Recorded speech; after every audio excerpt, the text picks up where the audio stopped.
Big boss season 12 Gilli ಗೆಲ್ಲಬೇಕು, vote ಹಾಕಿ ಅಂತ ತುಂಬಾ ಜನ ಏನೇನೋ ಮಾಡ್ತಾ ಇದ್ದಾರೆ. ಹೆಂಗೆಂಗೋ ಅವ್ರ ಪ್ರೀತಿನ ಕೊಡ್ತಾ ಇದ್ದಾರೆ ಗಿಲ್ಲಿಗೆ. ಸಂಕ್ರಾಂತಿ ಹಬ್ಬದಲ್ಲೂ ಬಿಡ್ತಾ ಇಲ್ಲ, ಆಟೋ ಮೇಲೂ ಬಿಡ್ತಾ ಇಲ್ಲ, ಬಿಲ್ ಬೋರ್ಡ್ ಮೇಲೆ ಬಂದಿದೆ Gilli photo, vote for Gilli ನಟ ಅಂತ. ಇದನ್ನೆಲ್ಲ ನೋಡ್ಬಿಟ್ಟು ಕೆಲವರು ಇದನ್ನೇ ನೀವು ಎಲೆಕ್ಷನ್ಗಳು ಬಂದಾಗ ಯಾರಿಗೆ ಓಟ್ ಹಾಕಬೇಕು ಅಂತ ಯೋಚನೆ ಮಾಡಿ ಓಟ್ ಹಾಕೋದಕ್ಕೋಸ್ಕರ ಈ ಥರ ಎಲ್ಲ ಮಾಡಿದ್ರೆ ನಮ್ಮ ದೇಶ ಹಂಗಿರ್ತಿತ್ತು ಹಿಂಗಿರ್ತಿತ್ತು ಅಂತ ಹೇಳ್ತಾರೆ.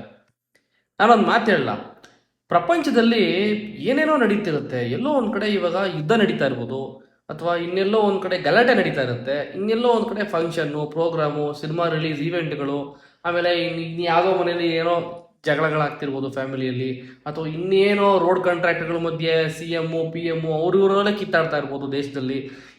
ಎಲ್ಲಾದ್ರ ಮಧ್ಯೆ ಎಂಟರ್ಟೈನ್ಮೆಂಟ್ ಅಂತ ಬಂದಾಗ ಜನಗಳನ್ನು ನಗಿಸೋದಕ್ಕೋಸ್ಕರ ಯಾರು ಕಷ್ಟಪಡ್ತಾರೆ, ಯಾರು ಒದ್ದಾಡ್ತಾರೆ, ಯಾರು ಜನಗಳನ್ನ ನಗಿಸಿ ಖುಷಿಯಾಗಿ ಇಟ್ಕೋತಾರೆ, ಅವ್ರಿಗೆ ಸಪೋರ್ಟ್ ಮಾಡಬೇಕು ಅಂತ ಅನ್ಕೊಳ್ಳೋದು ತಪ್ಪಲ್ಲ ನನಗನ್ಸುತ್ತೆ. ಆಮೇಲೆ ಈ ಎಲೆಕ್ಷನ್ ಬಗ್ಗೆ ಮಾತಾಡಿದ್ರಲ್ಲ, ಇವರೆಲ್ಲ ನಿಜವಾಗ್ಲೂ ಎಲೆಕ್ಷನ್ ನಡಿಬೇಕಾದ್ರೆ ಇವರೇ ಕಾಣಿಸ್ಕೊಳ್ಳಲ್ಲ. ಯಾರೋ ಒಂದು ಹಳ್ಳಿ ಪ್ರತಿಭೆಗೆ, ಬಡವ್ರ ಮಗನಿಗೆ ಸಪೋರ್ಟ್ ಸಿಗ್ತಾ ಇದೆ ಅಂದಿದ ತಕ್ಷಣ ಎಲ್ಲೂ ಇಲ್ಲದೆ ಇರುವಂತಹ ಮೇಧಾವಿ ಥಾಟ್ಸ್ ಬಂದ್ಬಿಡುತ್ತೆ ಕೆಲವ್ರಿಗೆ. ಇಂಥವ್ರಿಗೆ ಏನು ಹೇಳಬೇಕು ನನಗಂತೂ ಗೊತ್ತಿಲ್ಲ. ನಾನು ಈ ಸರಿ ಬಿಗ್ ಬಾಸ್ನ ಗೆಲ್ಲಬೇಕು ಅಂತ ಅನ್ಕೊಂತಿರೋದು ಮಾತ್ರ ಗಿಲ್ಲಿ ಅಂತ ಹೇಳಬಲ್ಲೆ. ನಾನು ಹಾಕಿರೋದು ಓಟ್ ಗಿಲ್ಲಿಗೇನೆ. ನೀವು ಓಟ್ ಹಾಕಿ ಮತ್ತು ಹಾಕ್ಸಿ.